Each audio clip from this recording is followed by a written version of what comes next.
Thank you. Sri Vishweshwar Reddy. Thank you, ma'am. Thank you for this opportunity. Ma'am, the Enforcement of Security, Interest and Recovery of Debt Law and Miscellaneous Provision Bill also amends 4 other laws, sir, as explained in the bill. Ma'am, firstly, this act ascertains the position of collateral by the creditors in the situation of default in payment with the help of the district magistrate, ma'am. Also, the DM can assist the banks in taking over the management of the bank, management of the company itself, in case the companies are defaulting. All the provisions in this bill are very much needed for the country at this time. The banks hopefully are on their way of recovery since the debacle of CDRs and bad debts and NPAs over the last decade. So the bill is indeed welcome, ma'am. But does it meet the objectives? Does it meet the required goals, ma'am? I have a few limited points I'd like to point out, ma'am.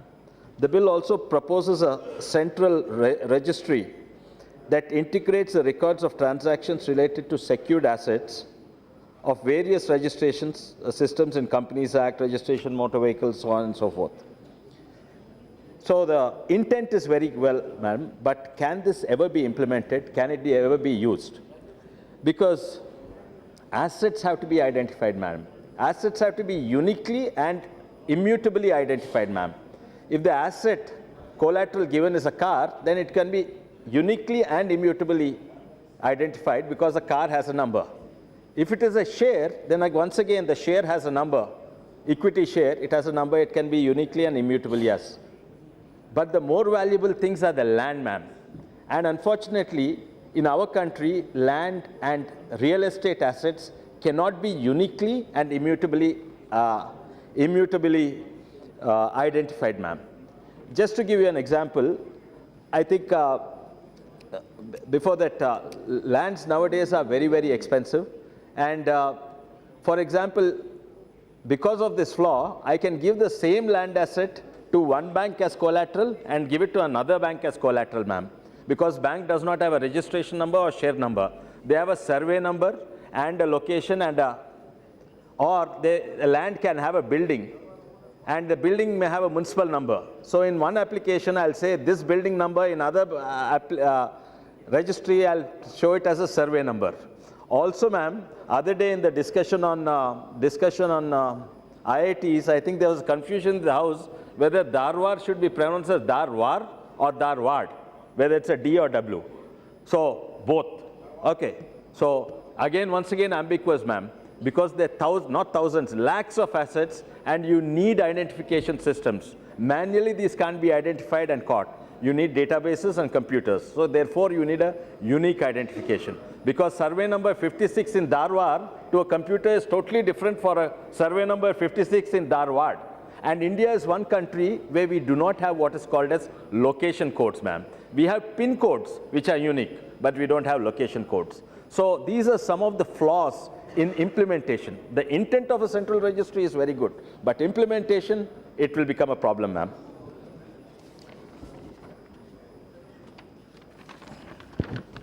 Ma'am, in the original bill, the farmland belonging to farmers didn't come under the purview. I'm very glad here also the farmland belonging to farmers did not come under the purview.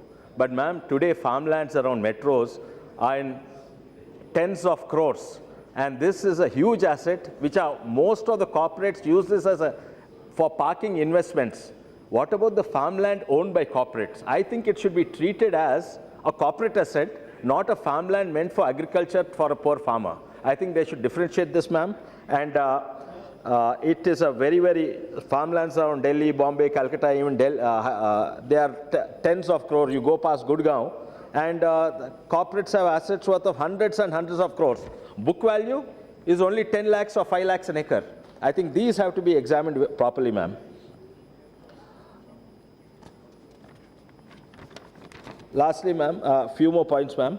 A lot of solar companies, they are in distress, and they have taken huge loans, and they have hundreds and thousands of acres of farmland, and they are still shown as farmland. They are not converted land.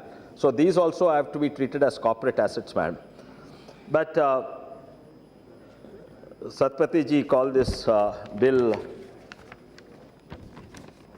with a name, helping HWHMS bill or something like that, helping friends and things like that. Probably I won't go so far, but ma'am, in many countries, we hear of successful entrepreneurs, ma'am. And successful entrepreneurs, we hear stories of rags to riches, a small guy through hard work and entrepreneurship have come up.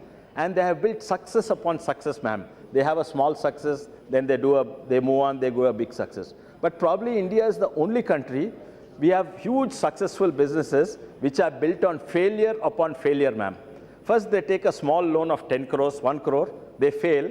Then they convince the banker they need to start a bigger business of 10 crores. They take a 10 crores, fail. Then they take 100 crores, they take 1,000 crores, and so on. So India is one country where failures upon failures have built successful empires, ma'am. And how is this, ma'am? Again, Satpathy ji mentioned of one example of a child breaking a glass and pushing it under the bed so that the parent doesn't see. The child is fooling the parent, ma'am. That is bad enough. But what if the parent is fooling himself and the nation? What is the bankers themselves are fooling, ma'am? They are looking the other way because they knew he was a bad, he took a bad loan, but he's giving a larger loan so that the larger business can pay the loans of the smaller business. Multiple examples like that, many in our states, in our combined Andhra Pradesh states, where I think Vijay Mallya actually pales, it's only 6,000 crores, but it's much, much more.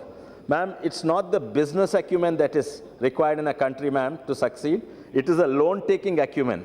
And I think there are multiple ways around this. We have group companies. Most so, we have seen this in infrastructure companies, ma'am. And in infrastructure company, I start a ABC infrastructure company, and then I have huge unpaid loans. Then I start another ABC power company, and I start another infrastructure company. So our contract, and most of them are to do with PSU banks and government contracts, ma'am, all of them. And the mechanism is, I start a new company, ABC, but I take the technical credentials of the first company, but not the bad credit history of the first company. So ABC Infra has taken the credentials of the other ABC Roadworks company. So I am technically qualified to bid for the tender, but I hide that ABC Infra has a bad credit history, ma'am. I think these are the things. So we also need to simultaneously look at the CDR policy if we really have to look at this in totality. Thank you, madam. Sri Badruddin Khan.